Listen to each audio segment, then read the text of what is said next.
Shalom, selamat petang Bapak Ibu Saudara yang dikasihi oleh Tuhan. Hari ini kita belajar tentang satu hakim namanya Yair, ya. Saya kasih tema Crazy Rich, namun mau rendah hati mau melayani.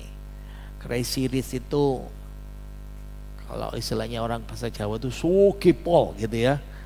Kalau istilah anak muda itu tajir melintir katanya begitu. Oke. Kita akan melihat bagaimana kehidupan hakim ini. Kita masuk di hakim-hakim. Dari kita belajar Bible Class kita bagian yang ke-17. Aik. Kata kunci kita hakim-hakim apa? Kegagalan. Bagus. Baca 2, 3. Kegagalan manusia untuk taat pada Tuhan di bawah teokrasi. Nah, ayat kunci yang menyatukan seluruh kitab hakim-hakim ada di pasal 17 ayat yang ke-6 dan diulangi lagi persis sama pasal 21 ayat 25. Ayo kita baca 2, 3. Pada zaman itu tidak ada raja di antara orang Israel. Setiap orang berbuat apa yang benar menurut pandangannya sendiri. Amin. Jadi kegagalan di bawah teokrasi. Nah, kita melihat pembebasan para hakim di bagian tengah itu, ya. Ada di selatan, ada di utara. Nah, kemarin terakhir di tengah. Nah, sekarang masuk di wilayah Israel bagian timur. Nah, kita sudah belajar ya. Hakim yang pertama Otniel, hakim kedua Ehud, tangannya kidal, hakim ketiga Samgar. Ini petani, pakai tongkat penghulu lembu, dia orang kafir jadi hakim. Lalu hakim yang keempat Deborah, wanita. Lalu hakim yang kelima Gideon. Nah, beberapa orang memasukkan interval ini, Abimelek ini sebagai hakim. Tapi beberapa tidak setuju. Saya memilih yang tidak setuju karena dia tidak diangkat oleh Tuhan seperti itu ya. Lalu hakim yang keenam, kita sudah belajar tentang Tola. Ya, 2 ayat ya, 2 seri yang kemarin minggu lalu.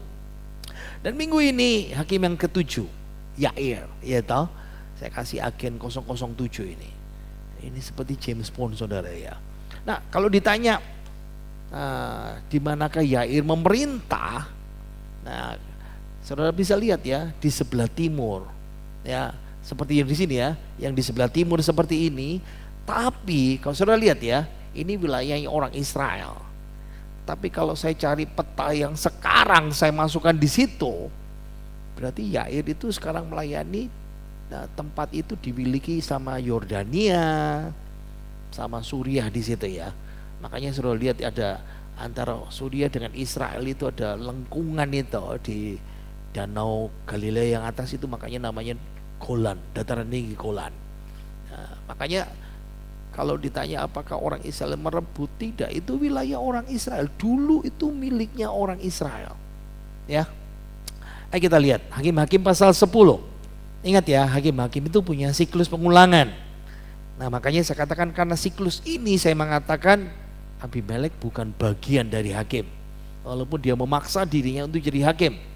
Orang Israel berdosa. Dengan apa? Membelot kepada Tuhan, ya. Menyembah berhala, tidak taat kepada Tuhan, lalu Tuhan bawa mereka kepada perbudakan. Nah, biasanya oleh bangsa asing, tapi di sini penderitaan di bawah Abimelek, ya, anaknya Gideon yang membunuh 70 saudaranya. Dan yang terjadi adalah ada permohonan doa. Nah, kalau misalnya dijajah bangsa asing, seluruh Israel berdoa. Tapi ini karena Abimelek, maka yang meminta, Yotam meminta Sikem untuk bertobat. Kenapa? Karena Sikem yang mengangkat Abimelek menjadi raja. Lalu Tuhan bikin penyelamat, biasanya pengangkatan itu hakim. Tapi di sini pembebasnya itu wanita yang tidak dikenal. Dia menjatuhkan penggilingan batu kilangan dan jatuh tepat di atas kepala Abimelek. Ya. Lalu setelah itu masuk masa tenang. Nah, disinilah peran 2 hakim minor, hakim kecil kalau kita bilang ya. Namanya Tola. Minggu lalu kita sudah belajar Tola dan minggu ini kita belajar Yair. Jadi kalau melihat 12 daftar hakim ada six major enam hakim besar. Besar itu karena ceritanya besar, panjang gitu ya. Tapi ada hakim kecil, minor, kecil karena kisahnya kecil.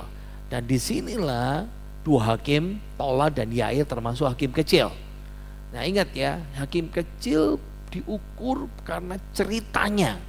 Sama seperti Alkitab kita ya, ada nabi besar, nah itu Yesaya, Yeremia, itu tuh bukunya tebel, pasalnya banyak.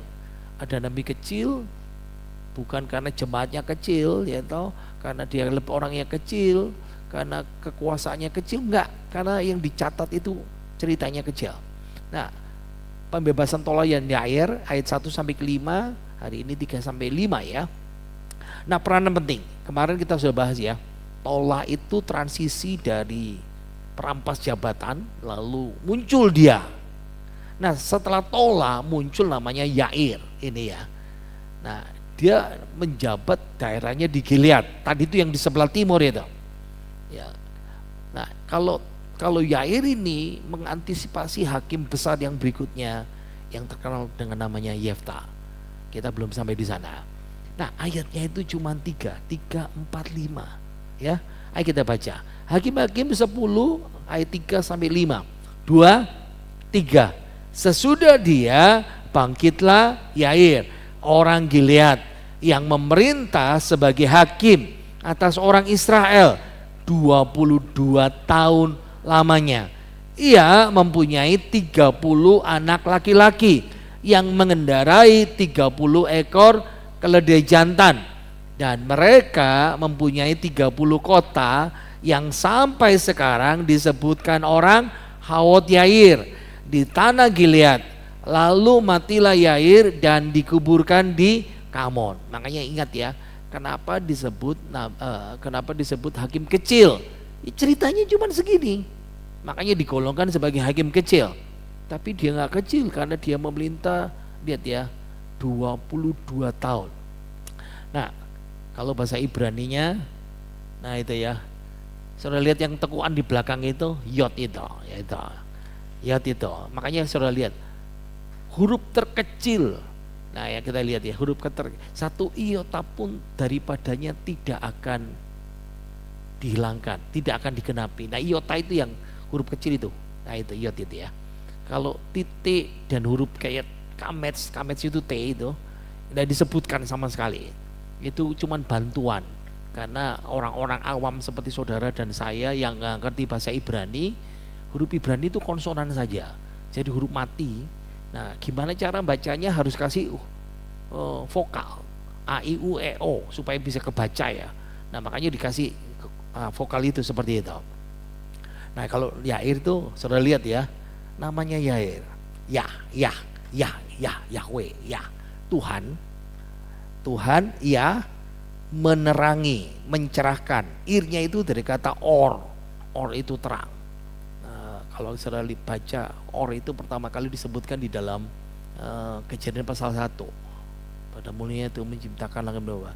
Jadilah terang. Nah itu or itu. Disebutkan seperti itu.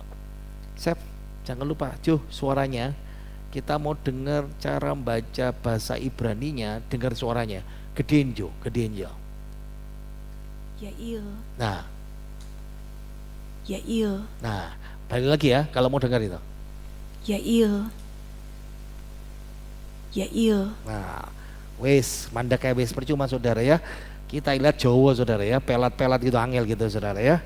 Ada 4 orang dalam Alkitab yang dikasih nama Yair. Saya sering dengar namanya Yair ini.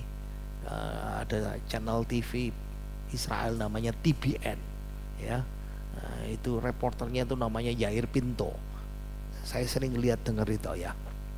Oke, Yair yang pertama bukan Yair yang kita lihat sekarang ya. Itu namanya Yair putranya Segub. Segub itu keturunannya Yehuda. Nah dia dibesarkan dengan ibunya keturunan Manasye, tinggal di Gilead, dapat tanah warisan di Gilead. Dia punya banyak harta benda. Nah kayaknya ini ada hubungan keluarganya atau nenek moyangnya mungkin ya. Nah Yair ini menonjol sekali di eranya Musa. Lalu dia ekspedisi perang melawan Basan. Basan itu raksasa-raksasa. lalu menetap di wilayah Argob di perbatasannya Gilead. Nah kalau kita lihat ya, ini kawasan Israel di Perjanjian Lama, lihat ya, ada di sini, lihat satu-satu. Ini Yudea, ini Galilea, nah ini negara Israel, ini Bashan. Nah ini akronimnya Gim, Gilead, lalu Amon, Moab, dan Edom. Nah makanya kalau sudah lihat orang Yordania itu turunannya Amon sama Moab itu seperti itu ya. Dari Lot. Makanya orang Yordania sama Israel itu saudaraan saudara. Dari Abraham sama Lot seperti itu. Nah oke. Jadi kalau mau lihat daerah Bashan itu tempatnya itu seperti ini. Nah kalau sudah ingat Bible Class pernah saya keluarkan ini. Nah sedikit membayang-bayangkan, wow tempatnya seperti itu. Nah Yai putra Segub ini dia merebut kota-kota kecil lalu menamainya desa-desa Yair. Nah, saya kasih bahasa Ibrani, Havot, nah, Sheva itu bisa ditulis W, bisa baca V atau B, ya, atau Havot Yair seperti itu. Nah kalau Yair kedua itu fokus kita hari ini, kita mau belajar itu. Ada lagi Yair ketiga itu orang Benyamin, beda suku. Ayahnya Mordekai dan dia pamannya Esther yang hidup kira-kira tahun 598 sebelum Masehi. Lalu Yair keempat ya itu ayahnya Elhanan, ini tentara, ini pahlawan hebat yang membunuh Lahmi itu saudaranya Goliat, raksasa seperti itu. Nah Yair yang keempat ini dalam 2 Samuel dia disebut pahlawannya Daud. Ada yang menyebut dia Yaare Oregim, itu panggilannya seperti itu. Nah sekarang di Perjanjian Lama ada orang namanya Yair, itu bahasa Ibraninya. Tapi bahasa Perjanjian Barunya bisa tebak? Ini Yairus. Jadi Yair itu Ibraninya, Perjanjian Barunya Yunaninya Yairus seperti itu. Ya. Oke, kita baca lagi, ulangi lagi. 2, 3. Sesudah dia bangkitlah Yair, orang Gilead yang memerintah sebagai hakim atas orang Israel 22 tahun lamanya. Ia mempunyai 30 anak laki-laki yang mengendarai 30 ekor keledai dan mereka mempunyai 30 kota yang sampai sekarang disebutkan orang Havot Yair di tanah Gilead. Lalu matilah Yair dan dikuburkan di Kamon. Kita nggak tahu ceritanya kepahlawannya gimana dia mimpin, apa yang sedang terjadi di sana, dan itu bahkan menyulitkan kita dan menyulitkan apalagi saya yang kalau 3 ayat ini terang apa ya Tuhan, ceritanya kayak apa ya Tuhan ya. Ya, pendeta enggak banyak, enggak kurang akal saudara ya, karena kita belajar ya. Ayo kita baca 2, 3. Sesudah dia bangkitlah Yair orang Gilead. Nah kita tahu ya dia orang Gilead. Nah kenapa sesudah cerita Yair orang Gilead ini hakim berikutnya namanya Yefta. Nah kalau kita tahu ya keduanya setengah dari suku Manasye yang tinggal di seberang. Nah, meskipun mereka ini tampaknya terpisah dari saudara-saudara mereka yang tinggal di wilayah barat. Nah, makanya sekarang ini Israel kan hanya menduduki wilayah barat saja. Ya kecuali yang di Golan atas itu dari Danau Galilea itu sebagian itu mereka ambil waktu perang tahun berapa? 67 itu ya. Mereka dapat di situ. Tapi saya ketika melihat baca kitab hakim-hakim ini dari semua para hakim ternyata pindah-pindah. Maksudnya kedudukannya, jabatannya. Tuhan kasih jabatan, pemerintahan, kehormatan dari satu suku ke suku yang lain. Oke, kita melihat ya. Ini saya ambil dari Modi Babel Atlas seperti itu. Ini cerita tentang kota kediaman hakim. Nah kalau hotel Nah, karena orang Yehuda ya dari sini. Lalu siapa lagi yang diceritakan? Ehud, ya si tangan kidal. Lihat tempatnya pindah-pindah. Samgar di sini. Lalu disinilah tempatnya si Deborah, dan disinilah Barak, jenderalnya dia, ya walaupun bukan hakim. Lalu ada Gideon, kita tahu dengan ceritanya ya. Lalu ada Abimelek, di sini Abimelek, dan di sini Tola, ya, dan di sini tempat tinggalnya Yair. Kayaknya Yair satu-satunya yang berasal dari seberang, tapi disusul nanti sama Yefta. Nah, apa yang kita bisa ambil pelajaran dari sini? Saya melihat Allah itu adil, ya, karena tersebar, tidak dari satu tempat saja, tapi tersebar seperti itu. Jadi, tapi harus dipahami, lihat ya, ini kan wilayah mereka itu. Akhirnya pada zaman sesudah hakim-hakim, lalu kitab Samuel itu hakim terakhir, ya. Lalu zamannya raja, mulailah menetap di Yerusalem. Kok udah adil? Adil karena Tuhan sudah memenuhi nubuatannya. Pemerintahan ada di pundaknya suku Yehuda, sudah dinubuatkan dengan jelas, ya. Yakub sudah menubuatkannya, Musa menegaskannya, walaupun melalui proses hakim-hakim seperti itu. Nah, saya melihatlah satu lagi, bahwa Tuhan itu punya tujuan agar mereka yang jauh, tinggal jauh, itu ikut ambil bagian dan dapat kehormatan juga. Nah, ini sama sebetulnya kalau kita terapkan sama gereja kita ini, idenya juga sama ya. Ya, Pak Budi Nugroho berapa jam Pak dari sini Pak? Kalau jalan tidak macet 50 menit saudara ya. Tapi kalau macet nggak tahu juga ya. Pak Hani juga sama, tapi ada Mer juga ya. Tapi Mer juga macet itu ya. Pak Agus juga jauh-jauh, rasanya jemaat kita jauh-jauh semuanya ya. Yang paling dekat tetangga saya itu Ana sama Doni itu. Cuman depan rumah gitu saudara ya. Oke, Bu Catur dekat juga ya, dekat sini, Pak Catur dekat sini seperti itu. Oke, kita teruskan. Ayo kita baca 2, 3. Memerintah sebagai hakim atas orang Israel 22 tahun lamanya. Nah, saya temukan di sini ternyata hakim kecil minor judges ini sebelumnya tercatat 5 ayat kan. Tola 2 ayat, Yair 3 ayat. Tapi kalau Tola digabung sama Yair, Tola memerintah 23 tahun. Wow. Yair memerintah 22 tahun. Berarti 2 orang ini memerintah 45 tahun.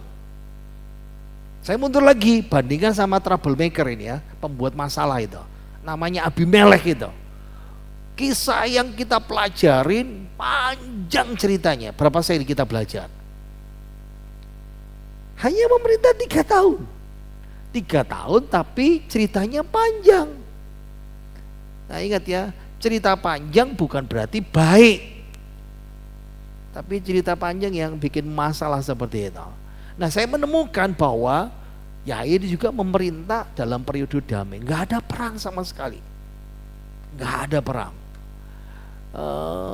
Kalau saudara masih ingat ya, siklus kitab hakim-hakim, memerintah dalam damai, asli.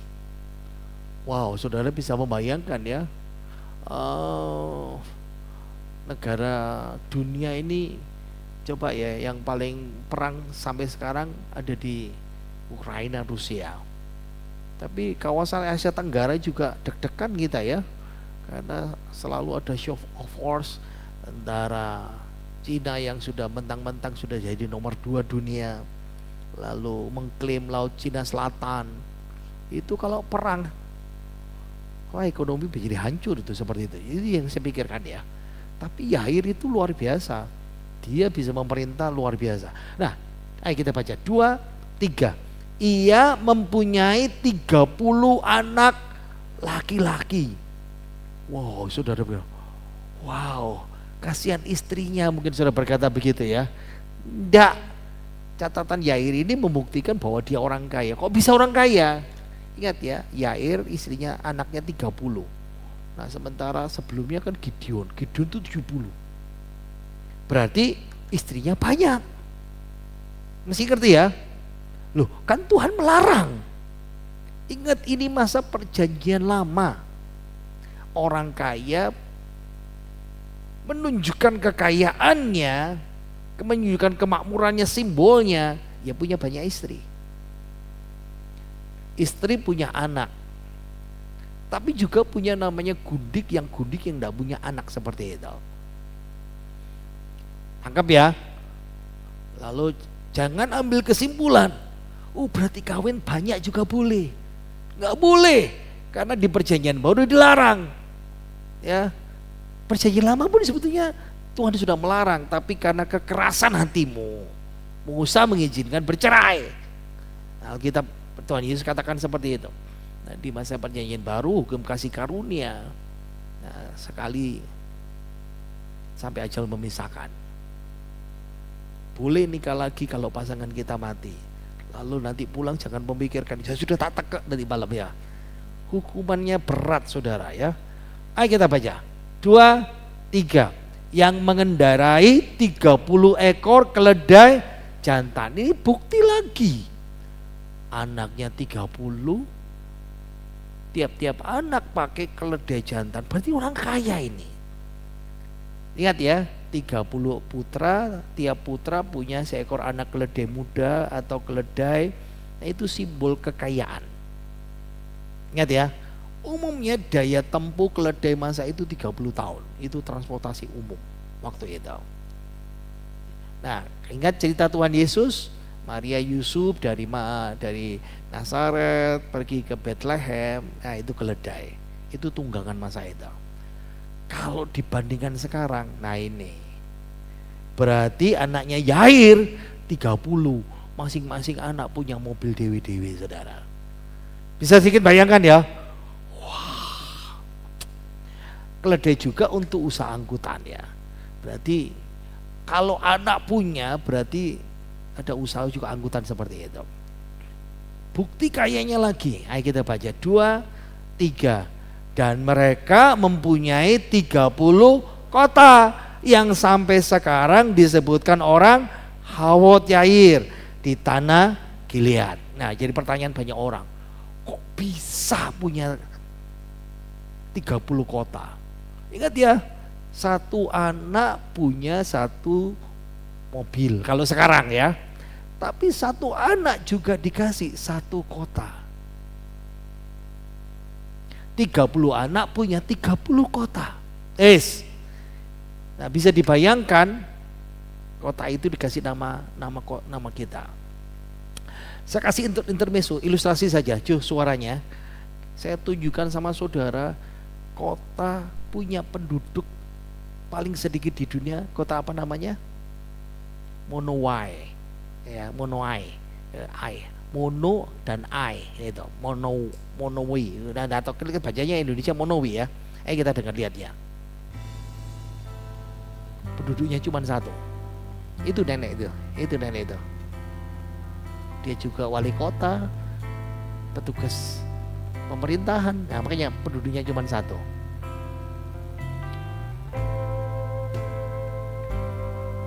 Nah, ini satu-satunya nenek umur 84, Elsie Ayler. Saya sudah nonton versi panjangnya ya.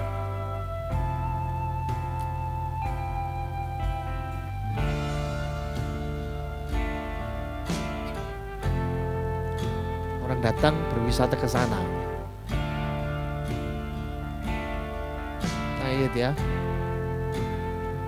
Dia wali kotanya, dia petugas pemerintahan.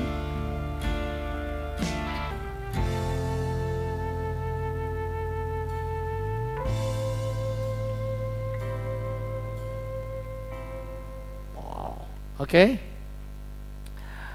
Jawabannya menolong, kok bisa punya banyak. Nah, ingat ya, ada beberapa penafsir mengatakan jangan-jangan ini Yair yang disebutkan di zamannya Musa.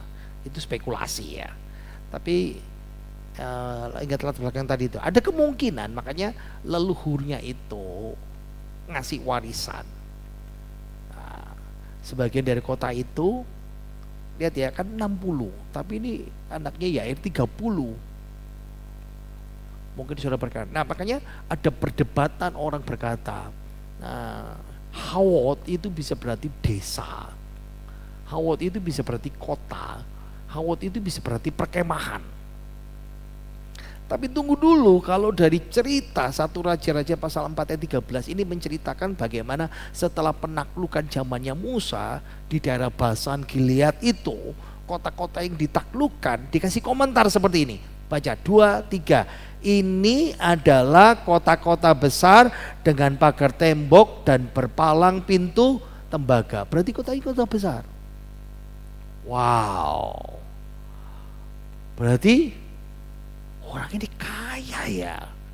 Nah, kemungkinan kenapa sih anaknya dikasih kasih 30 kota, kasih 30 kendaraan. Berarti mereka dikasih kedudukan sama papanya. Kayaknya seperti wali kota tapi lebih mengarah kepada hakim. Hakim itu menghakimi ya. Kalau ada tukaran, bertengkar, berkelahi, urusan apa saja datangnya sama hakim. Nah, kan papanya sebagai hakim seluruh Israel ya. Nah, anak-anaknya mewakili papanya di situ. Nah, kenapa dikasih keledai kok enggak pakai kuda? Nah, kalau saudara memahami, keledai itu simbolnya damai. Makanya kenapa Tuhan Yesus ketika masuk Yerusalem, Hosana, Hosana, diberkati. Ntar lagi kita belajar Paskah ya. Yesus naik keledai. Keledai itu bukan penakluk. Tapi kalau naik kuda biasanya simbol perang, penaklukan, penguasa, memimpin. Nah itu seperti itu. Pak, apa enggak spekulasi? Enggak.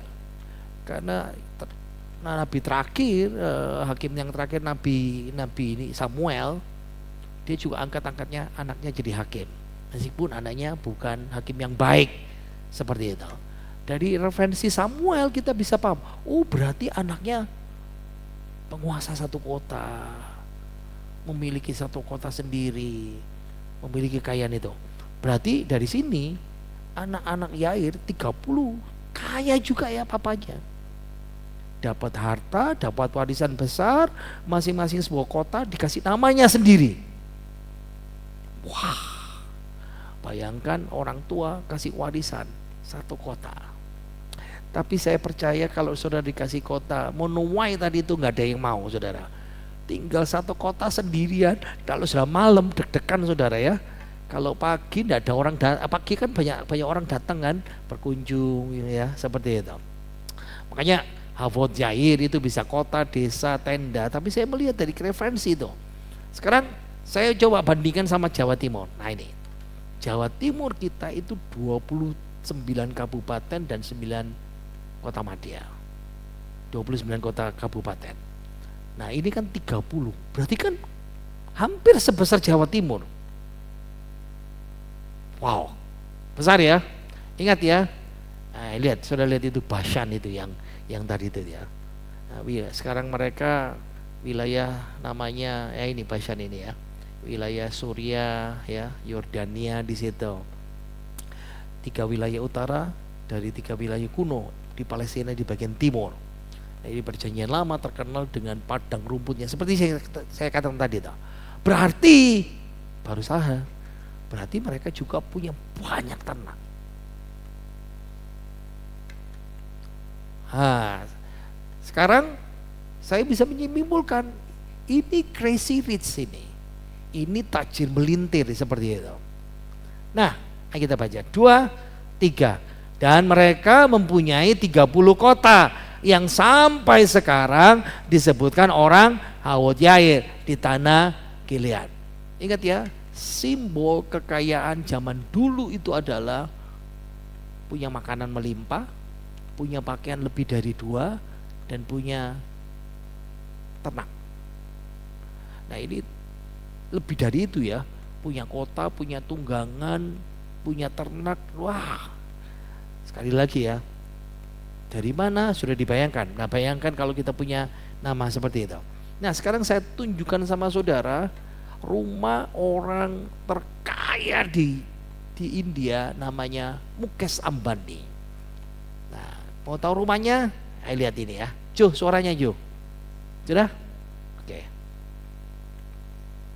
Kita ngintip rumah termahal di dunia yuk. Harganya sampai 29 triliun loh. Pemiliknya juga bukan kaleng-kaleng. Dia adalah Mukesh Ambani, salah satu pengusaha terkaya asal India. Kekayaannya mencapai 1.300 triliun rupiah. Dan rumah ini tuh dia bikin sendiri. Wih, bahkan rumah ini punya nama sendiri, yaitu Antilia. Tapi kamu kebayang gak sih rumahnya sebesar apa dan isinya kayak gimana? Rumah ini berdiri di tanah seluas 3,7 hektar. Dan lokasinya di Altamont Road, salah satu lokasi elit di India. Kalau dari luar tuh, kita mungkin bakal nyangka ini kantor atau apartemen, soalnya tinggi banget sampai 27 lantai. Apalagi di dalamnya ada kuil ibadah, salon, bahkan bioskop segala. Ngomong-ngomong, dia kan tropis. Tapi saking mewahnya rumah ini, dia tuh bisa ngeluarin salju, bukan main ya. Bahkan nih, ada 6 lantai khusus buat nyimpan mobil doang. Nah, di 6 lantai paling atas, baru deh tempat tinggal Pak Mukesh Ambani sekeluarga. Ini kalau misalnya main petak umpet, ketemunya kapan ya? Kalau sekarang itu Mukesh Ambani, wis ojo mimpi pakai tinggi-tinggian saudara ya. Oke, kita teruskan ya. 2, 3. Lalu matilah Yair dan dikuburkan di Kamon. Nah, yang paling menyulitkan adalah kalau mau tahu Kamon itu disebutkan cuma 1 kali dalam Alkitab. Dan sulit cari referensinya. Nah, penafsir-penafsir dan teolog-teolog sulit sekali dan memberikan 2 kemungkinan. Yang pertama, itu pasti tempat kotanya sendiri ya. Orang bilang tanah airnya sendiri di Gilead di sebelah timur. Nah, sejarawan namanya Yosefus Polybius itu mendukung. Tapi masalahnya ya, Yosefus itu hidup sekitar masa Tuhan Yesus. Berarti kan beda berapa tahun ya? 1100-an tahun seperti itu. Nah, kemungkinan yang kedua, kalau dari namanya beberapa berkata ini Tel El Kaimun di modern. Nah, di lereng Gunung Karmel. Nah, saya pernah ke situ ya, Gunung Karmel ya. Tapi masalahnya kuburannya dia nggak ada buktinya ya. Nah, kenapa? Kok bisa ya? Kan tinggal di timur kok pindah ke barat. Kok bisa mati di situ? Nah, ada orang mengatakan ingat ya, dia hakim masih keliling, pindah-pindah menghakimi kayak gini ya. Ingat zamannya Samuel. Samuel itu masih keliling. Nah, mungkin dia merasa nyaman tinggal di situ. Nah, jadi kalau kita dilihat ya, lihat dalam peta, lalu matilah Yair dan dikuburkan di Kamon. Makanya yang pertama kemungkinan dia tempat hometownnya ya, tempat asalnya dia berada. Tapi ada yang berkata enggak, di dekat Gunung Karmel yang seperti itu. Oke, saya tutup ya. Crazy rich namun rendah hati mau melayani. Saya mau saudara bisa memahami dan harus seimbang dalam mengerti firman Tuhan ya. Memang kita sering kali mendengar kisah-kisah di Alkitab, orang kaya itu ada yang negatif. Alangkah sukanya orang kaya masuk dalam kerajaan Allah. Seperti lebih mudah seekor unta masuk ke dalam lubang jarum. Ingat ya, bukan lubang jarum segini, tapi lubang jarum itu satu pintu kecil di belakang Yerusalem dekat pintu gerbang sampah untuk akses masuk yang supaya tidak diserbu sama musuh kalau pintu gerbang masuk keluar seperti itu. Unta itu paling susah karena bawa beban berat ya seperti itu. Tapi harus disadari juga Alkitab tidak menentang saudara untuk jadi kaya. Alkitab hanya berkata janganlah cinta akan uang adalah akar segala kejahatan. Tapi Alkitab bilang kalau engkau diberkati harus seperti 1 Timotius 6 ayat 18. Kaya dalam berbuat baik, bermurah hati dan mau berbagi.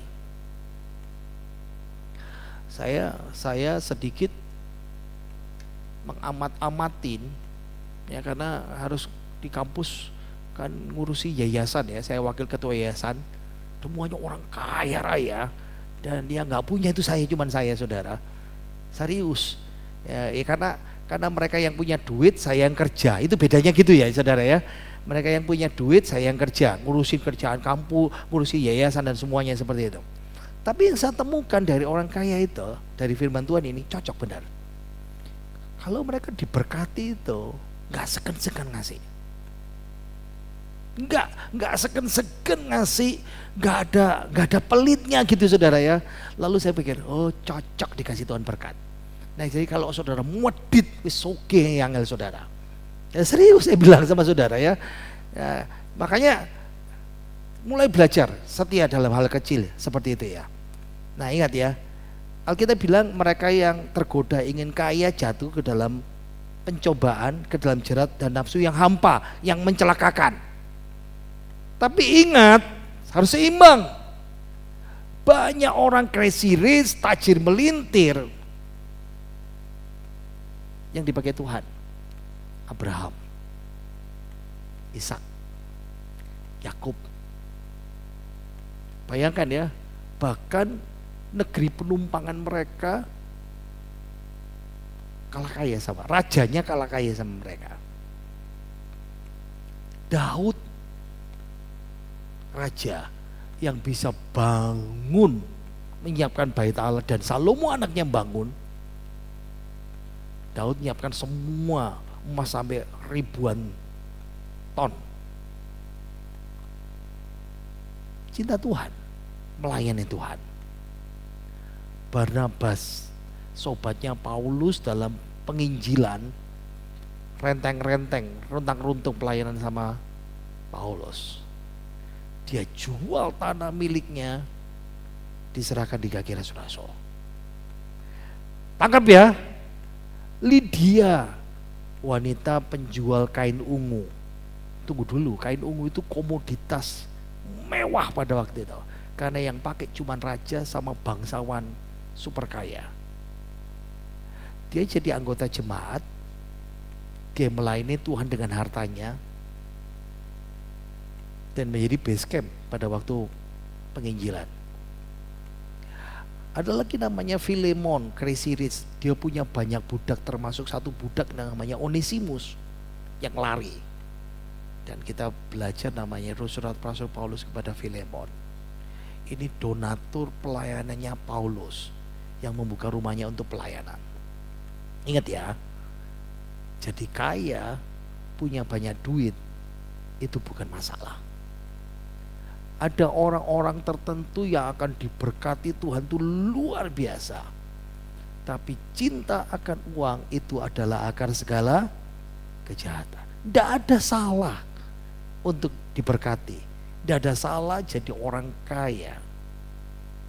Mulai belajar gimana sih kalau orang diberkati itu. Ingat ya, orang kaya nggak kalah suci dengan orang lain. Banyak juga orang miskin, orang biasa nggak suci hidupnya. Hari ini kalau saudara orang yang diberkati Tuhan, mau jadi diberkati Tuhan, nggak mudah. Harus belajar rendah hati dulu. Rendah hati dulu, baru Tuhan percayakan. Dan ingat ya, meskipun sudah diberkati, mulai belajar, terus melayani.